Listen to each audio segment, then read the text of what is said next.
아니 우리 전우를 찔러 죽이면 어떻게 하자는 거예요. 전쟁에서 자꾸만 이런 일이 있으면은 전우를 귀하게 얘기해야지. 그러니까 황교안이가 어느 정도의 그 보수 우파의 색깔을 갖고 있는 것인지, 이번에 차명진이가 리트머스 시험지 있잖아요. 산성인지 알칼리성인지를 확인하는 그런 좋은 황교안에 대한 리트머스 시험지가 됐다는 거예요.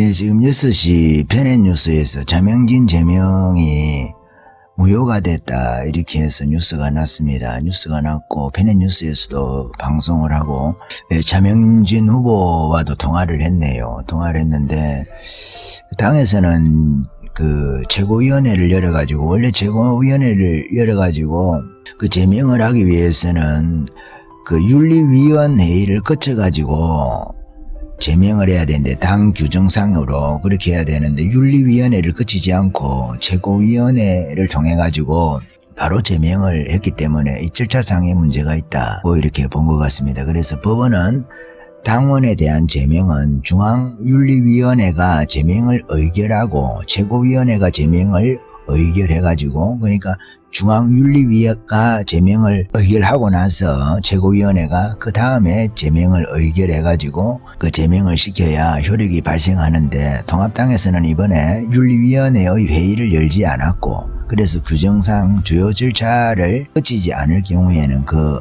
하자가 중대하고 명백하기 때문에 차명진 후보에 대한 제명은 무효가 돼야 된다.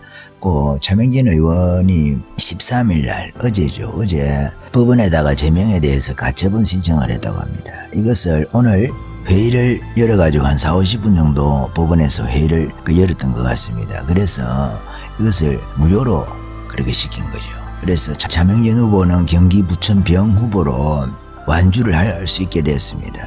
그래서 여기 이번에 최고위원회에 황교안이하고 이준석이하고 신보라하고 김영환이하고 4명이 참석했고, 나머지는 전화를 통해 가지고 회의를 했다고 하는데, 이 전화로 회의를 하는 것은 이번에 정교재 선생 이야기를 들어보면은 일반 회사의 경우에도 중요한 의사결정을 할 때 이사회를 열어 가지고 하는데 미리 동의를 했다든지, 이사회의 구성원인 이사가 그 자리에 참석하지 않은 상태에서 전화를 가지고 통화를 해서 그 의결을 하는 것은 무효라고 합니다. 그래서 아마 이번에도 최고위원회에서 이렇게 결정한 것에 대해서 법원에서 그렇게 한 것 같습니다. 그래서 참 이게 차명진 의원이 그 세월호 텐트 문제에 있어 가지고 뭐 쓰리씀이다 이런 거 가지고 이야기를 해서 문제가 된 것인데, 그것은 보도자료에서 방영이 된 것을, 보도자료에서 방영입니까? 보도가 된 것을 인용을 한 것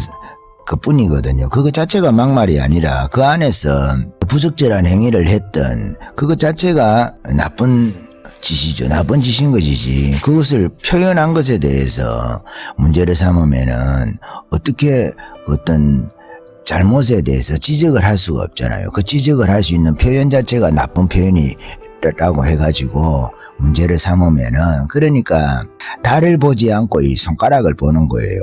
손가락만 보면서 어쩌다 저쩌다 이렇게 이야기를 하는 것이란 말이에요. 괜히 이번에는 황교안이가 자신의 그것만 속만 내보였던 그런 결과가 됐는데, 어쨌든 이번에 차명진 후보가 살아서 돌아와야 돼요. 이런 일을 통해 가지고 살아 돌아와야지, 살아 돌아오지 않으면 또 의미가 없지 않습니까?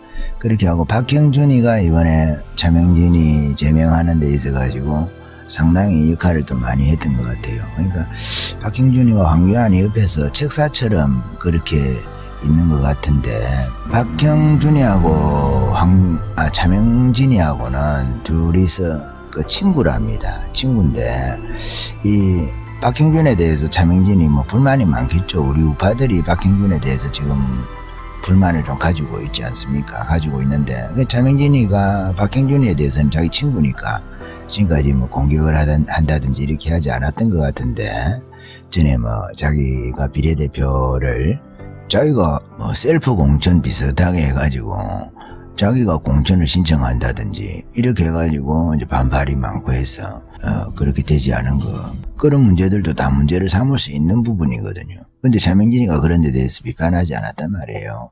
비판하지 않았는데 이 박형준이가 차명진이에 대해서 이렇게 한 거예요.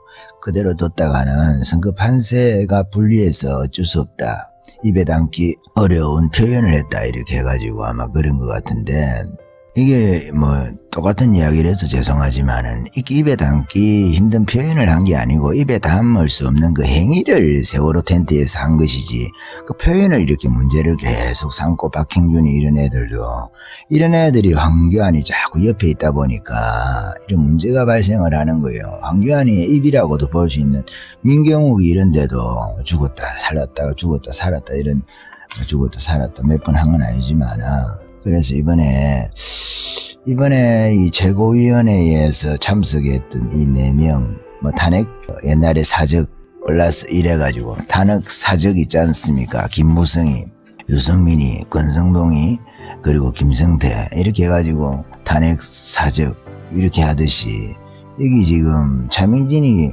제명에 있어가지고도, 그러니까 강성 우파를 갖다가 목을 날린 황교안이하고 이준석이하고 신보라하고 김영환이하고 이 너희를 우리가 조금 기억을 해야 된다. 기억을.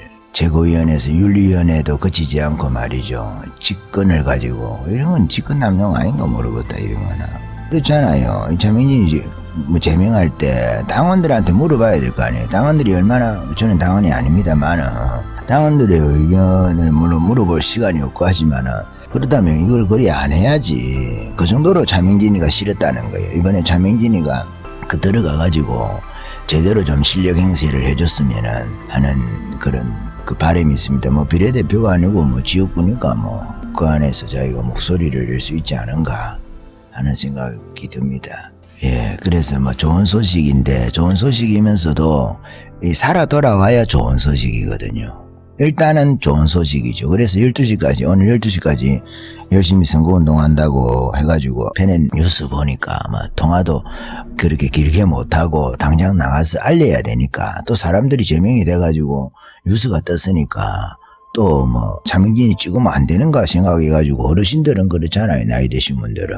그래서 그런 부분에 있어서 이 자살골을 안 해야 돼요. 자살골을. 아니, 우리 전우를 찔러 죽이면 어떻게 하자는 거예요. 전쟁에서 자꾸만 이런 일이 있으면은 전우를 귀하게 여겨야지. 그러니까 황교안이가 어느 편이 있는 사람인지, 어느 정도의 그 보수 우파의 색깔을 갖고 있는 것인지, 이번에 차명진이가 리트머스 시험지 있잖아요. 산성인지 알칼리성인지를 확인하는 그런 좋은 황교안에 대한 리트머스 시험지가 됐다는 거예요. 그래서 우리가 그래도 2번을 찍어야 됩니다. 2번을 찍고, 우리가 문재인이가 싫잖아요.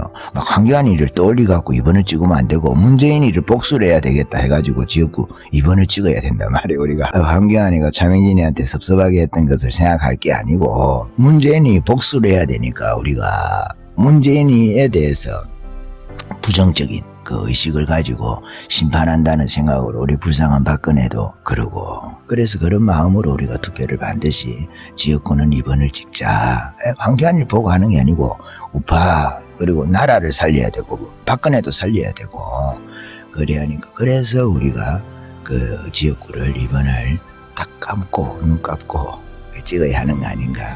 여기까지 할까요?